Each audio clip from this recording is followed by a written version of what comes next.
सुना सुनाई पिए चल शॉपिंग करा दी, नया नया साड़ी और गहना ले आती। ओके दा तैयार धनवा बेच के लिया दे, ओके दा तैयार धनवा बेच के लिया दे। माना कहनवा रनिया हारवा गढ़ाई दे, माना कहनवा रनिया नातियो गढ़ाई दे। मांचना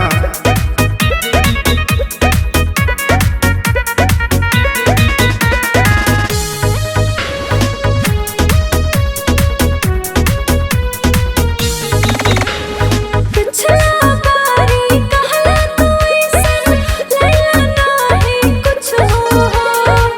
लाक दिहनी नेट वाला साड़ी काहे बोलत हऊ झूठही हो। अच्छा से झूठ बोले दा। 5 लाख के साड़ी पिछले बार दे रहे हो। पिछला बारी कहला तू ऐसन, लैला नाही कुछ हो। लाक दिहनी नेट वाला साड़ी काहे बोलत हऊ झूठही हो। गईली नहीं हो रे तो दिहल मोर माई, इज्जत तोहार रखन पिया हम बताई। पैसे न बोला धनिया पैसा हम भेजाई दे, पैसे न बोला धनिया पैसा हम भेजाई दे। माना कहनवा रनिया नातियो गढ़ाई दे, माना कहनवा रनिया हारवा गढ़ाई दे। मांचा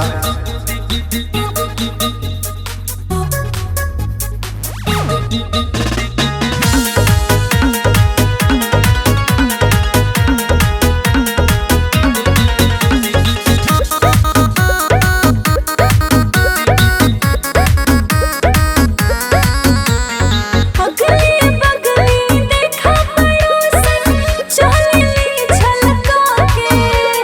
तूहू सुपर हऊ सबका से रानी काहे बोले लुकिसियाई जा के। हमका ना बतावा। अरे काहे रिसिया था हो ऐसे।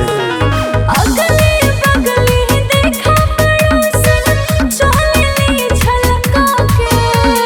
तूहू सुपर हऊ सबका से रानी काहे बोले लुकिसियाई के। महेंद्र मनोज लावे नया नया चीज हो, हाथे से खियावे खाना खाला ना प्लीज हो।